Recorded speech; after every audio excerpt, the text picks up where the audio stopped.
Good morning, world. I love the springtime. The birds are chirping, the trees are blooming. But today I want to talk to you about entrepreneurship. Is it really worth it? Are you really built for entrepreneurship? Because not everybody is. But first, we're gonna go grab brunch with a good friend of mine, Brad Perkison, all right? So a little bit of a backstory on Brad. He actually opened up Brewing Company, and we're actually gonna talk about him in Real Restaurant Radio. I mentioned him. He had an event for his dog, and I'm like, why are you doing an event for your dog? Like, that's crazy. I found out he's like, events bring people, and he really helped get the creative juices going in me when it comes to marketing and promoting my business. So now we have an event for everything. Been friends for like a super long time, and he also got me into the craft brewing world and all these things. So he has like a really soft spot in my heart. 6:35 traffic in Dallas, Texas sucks. Brad, I promise I'm coming, bro. And by the way, I don't condone vlogging while driving, but like, I'm not really driving right now. I'm just like sitting here.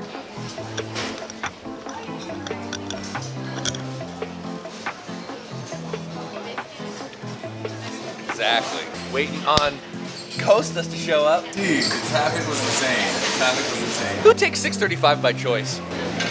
Poor people. The friend is here now. How are you today? Good, how are you?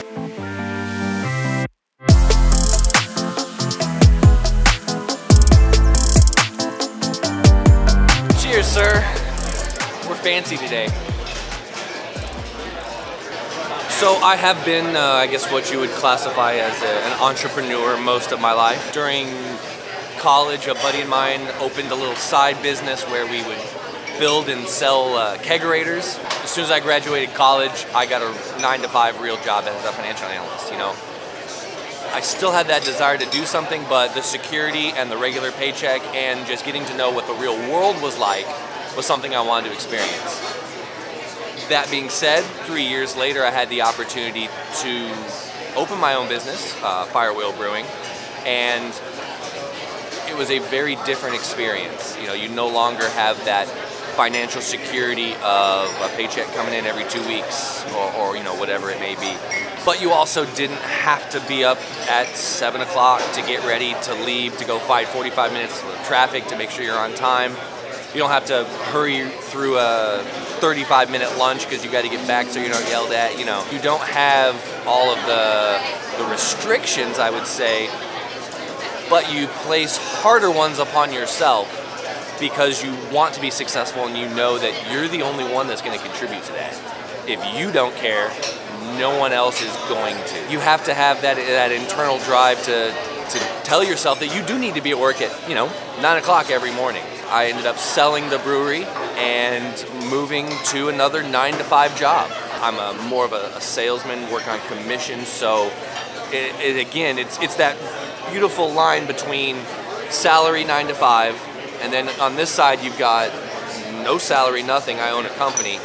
So being like a commission-based person is right in the middle. There's a lot of benefits to both sides of the fence. Realistically, you have to look into yourself. Are you the person who slaps yourself in the face with a cold shower and gets up and you get it done? Or are you the person that likes to lay there until 11:30 and then maybe slink out of bed to go grab some cereal? If you're the second person, maybe a corporate job is better for you. One question I wanted to ask, since you've been both a business owner and like you said, 9 to 5, what would be, like, if you could do it again right now, would you go back to the entrepreneurial life, or are you happy on the 9 to 5 life? So that's an interesting question. So right off the bat, I'm extremely happy where I'm at now with a 9 to 5, because at 5 o'clock, I shut my brain off. I can just kind of go do my thing. If I want to go on a, like, say, a date with my girlfriend, I stop, I leave, I go.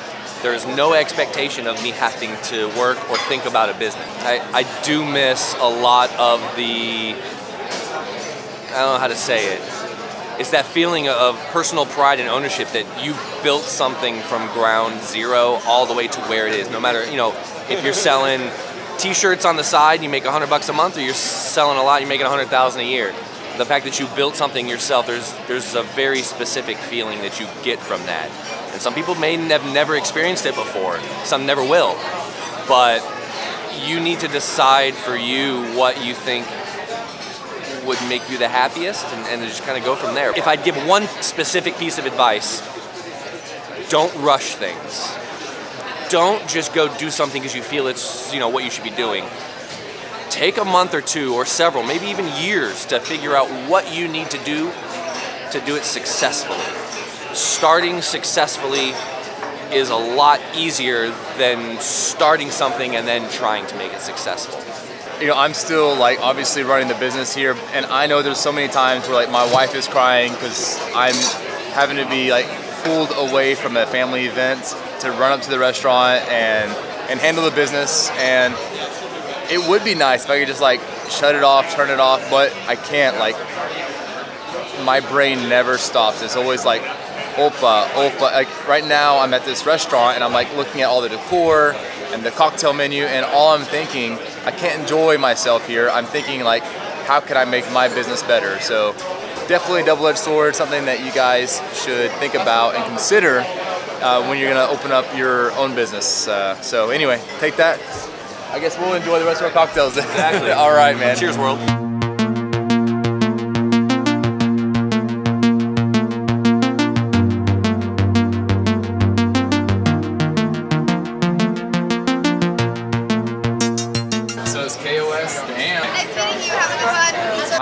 I have a little bit of time today. All the work's done for the week, and Brad's gonna be going to Bluebonnet, which is a homebrewers beer festival. The biggest one in the world. All right, so before the Bluebonnet Festival, gotta get some coffee. Fuel up before the long day. Starbucks Addison, where I watched my very first YouTube videos on camera gear, camera equipment, and all those things. So really nostalgic for me.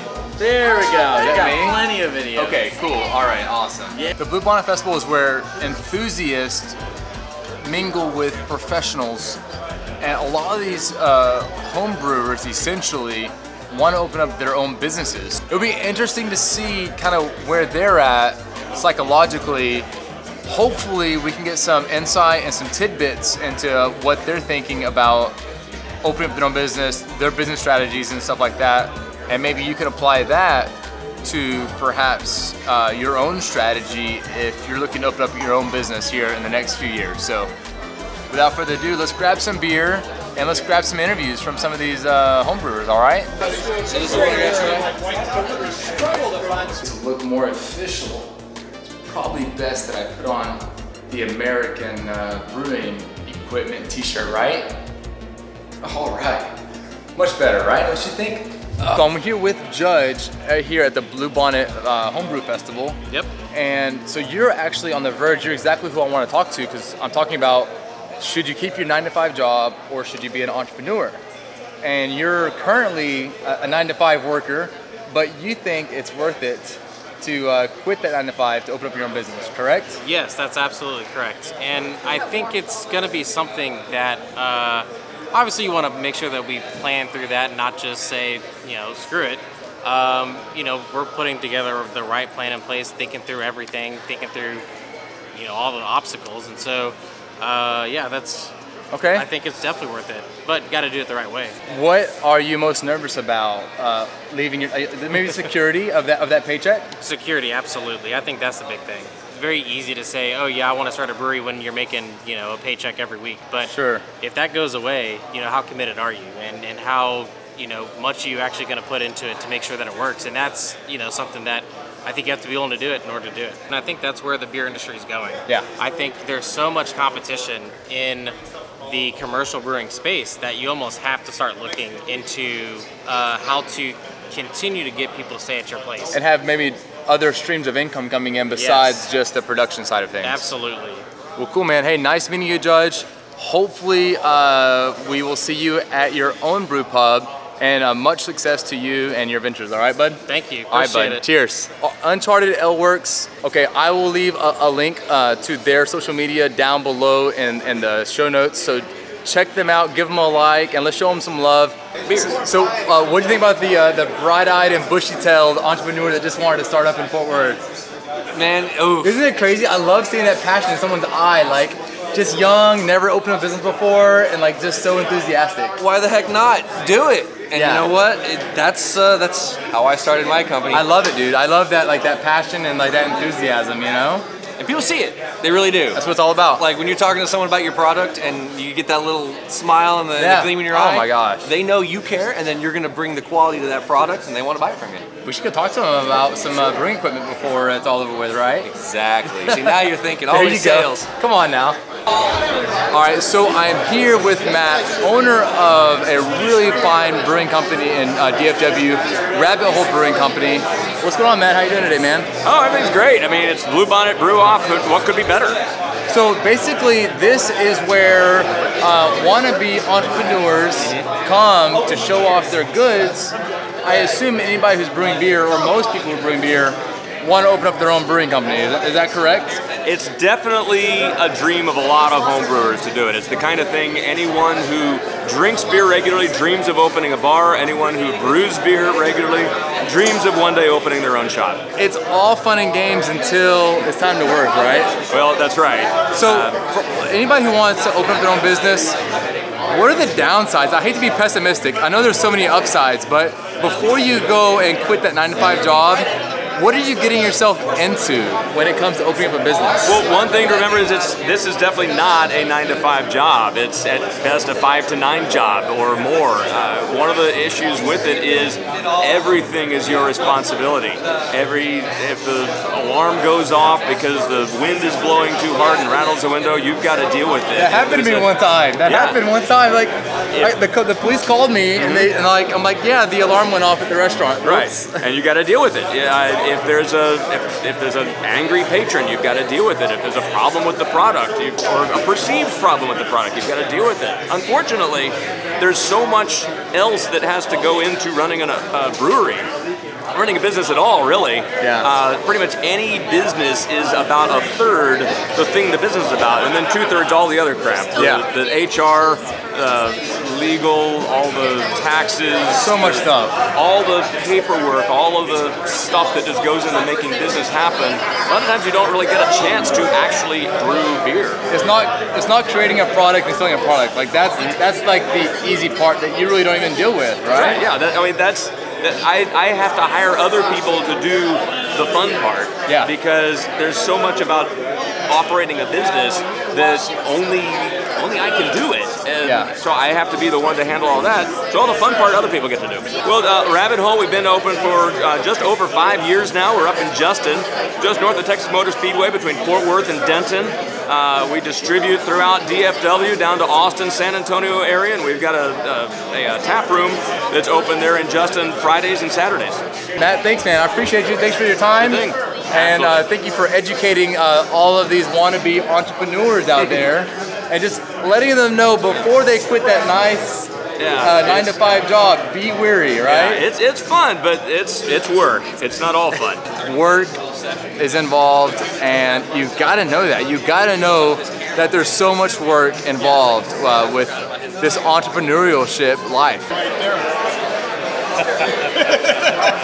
Buddy, Absolute pleasure, always. I'll see you when you open up that brewery in Vietnam. You know, Vietnam or American Brewing Incorporated. It's in the planning, yeah. All right, we're doing cool. I'm gonna miss you, buddy. I'll see you hopefully 6 months, a year from now. Oh, hopefully sooner than that. All right, bud. Well, good luck. Hopefully you sell like $1 million piece of like brewing equipment. Exactly, you know, a 1 million gallon tank going out this week. Okay, all right, cool, man. Well, have a great time, and I'll see you next year. I'll be there. All right, bud. Cheers.